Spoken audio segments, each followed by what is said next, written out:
చేపట్టిన సతీష్ గారు నమస్తే. సో ఈ రోజు trending topic very interesting. Right, absolutely మీరు అన్నట్టుగా ఈ రోజు తెలంగాణ ఫార్మేషన్ డే. ఎన్నో ఏళ్ల పోరాటం తర్వాత తెలంగాణ రాష్ట్రం సాధించుకోవటం, దానికి తగ్గట్టుగా కార్యక్రమాలు కూడా జరుగుతున్నాయి. అధికార కాంగ్రెస్ పార్టీతో పాటు బీఆర్ఎస్, మిగతా పార్టీలు, ప్రజా సంఘాలు కార్యక్రమాలంతా నిర్వహించుకుంటున్నాయి. ఇది ఒక పద్ధతి. ఎప్పుడు కూడా ఇది శాంతియుతంగా సామరస్యంగానే కొనసాగుతోంది.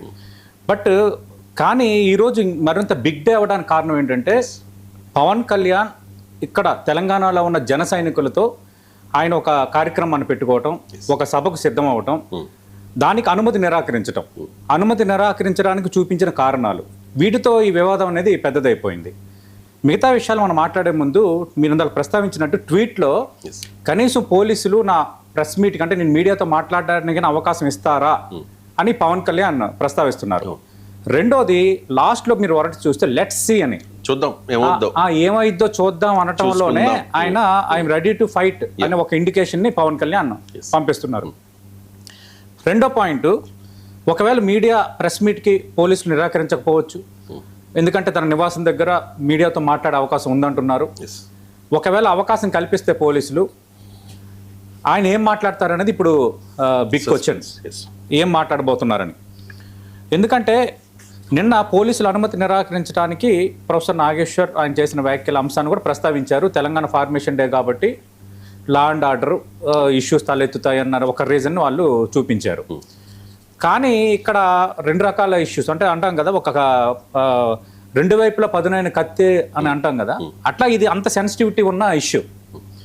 ఇక్కడ పవన్ సభకి అనుమతి నిరాకరణకి పోలీసులు చూపించిన కారణం ఒకటి, బట్ జన సైనికులు వేరే వేరే కొన్ని కారణాలు చెప్పారు. కానీ పోలీసుల ప్రకటనతో అది ఒక క్లారిటీ వచ్చేసింది. ఇప్పుడు పవన్ కళ్యాణ్ ఏం మాట్లాడతారు అని అందరూ ఎదురు చూస్తున్న అంశం. పవన్ కళ్యాణ్ దేని మీద క్లారిటీ ఇస్తారు అంటే ఈ సభ నిరాకరించడం పైన ఖచ్చితంగా ఆయన స్పందించే అవకాశం ఉంది. Point number 1. పాయింట్ నెంబర్ 2, నిన్న కాంగ్రెస్ నేతలు మాట్లాడారు, కవిత మాట్లాడారు, ఉదయం ప్రొఫెసర్ కోదండరాం మాట్లాడారు, అలాగే ప్రొఫెసర్ నాగేశ్వర వివాదం నేపథ్యంలో చాలామంది మాట్లాడారు. వాళ్ళని ఉద్దేశించి మాత్రం ఖచ్చితంగా మాట్లాడే పరిస్థితి ఉంది. ఎందుకంటే ఒక సభకి అనుమతి నిరాకరించిన నేపథ్యంలో పవన్ స్టైల్ మారచ్చు. ఒకవేళ సభ సవ్యంగా సాగి ఉంటే శుతిమెత్తగా ఆ అంశాలని ఆయన ప్రస్తావించే అవకాశం ఉండొచ్చు. ఇక్కడ మూడో పాయింట్, పవన్ కళ్యాణ్ హైదరాబాద్లో సభ నిర్వహించుకోకూడదా, ప్రజాస్వామ్యంలో మాకు రైట్ లేదా, ఇది జన సైనికుల వైపు నుంచి వస్తున్న ప్రశ్న. మనం రెండు వైపులా మాట్లాడదాం. జన సైనికుల వైపు నుంచి వస్తున్న ప్రశ్న. అయితే ఇక్కడ రకరకాల ఈక్వేషన్స్ ఉన్నాయి. ఇప్పుడు ఆంధ్ర పార్టీలకి ఇక్కడ ఏం సంబంధం అని ఇక్కడ తెలంగాణ నాయకులు కొందరు అడుగుతున్నారు, కొన్ని అంశాలను ప్రస్తావిస్తున్నారు. స్టేట్ డివిజన్ తర్వాత సమస్యలన్నీ దాదాపు పరిష్కారం అయిపోయాయి. రాజకీయ పార్టీల మధ్య వైరం ఉంది, కానీ ప్రజలు చాలా సఖ్యతతో ఉన్నారు. ఇక్కడ తెలంగాణ కానీ ఆంధ్రప్రదేశ్ కానీ బాంధవ్యాలు కానీ వ్యాపారాలు కానీ అన్నీ చాలా బెస్ట్గా ఒక కన్సర్న్ వేలో సాగుతున్న వ్యవహారం.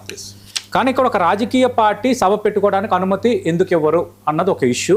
ఆ నేపథ్యంలోనే జనసేన కోర్టుకు కూడా వెళ్ళింది. మరి కోర్టు నుంచి ఎలాంటి స్పందన వస్తుందో మనం let us wait and see up to the courts and judiciary. Writ petition వేశారు, చూడాలి మరి కొద్ది క్షణాల్లో ఒక నిర్ణయం అయితే వస్తుంది. ఇక్కడ 1 by 1 అంటే తెలంగాణ నాయకులు, అది పార్టీలకు అతీతంగా కవిత రెస్పాండ్ అయ్యారు. తెలంగాణ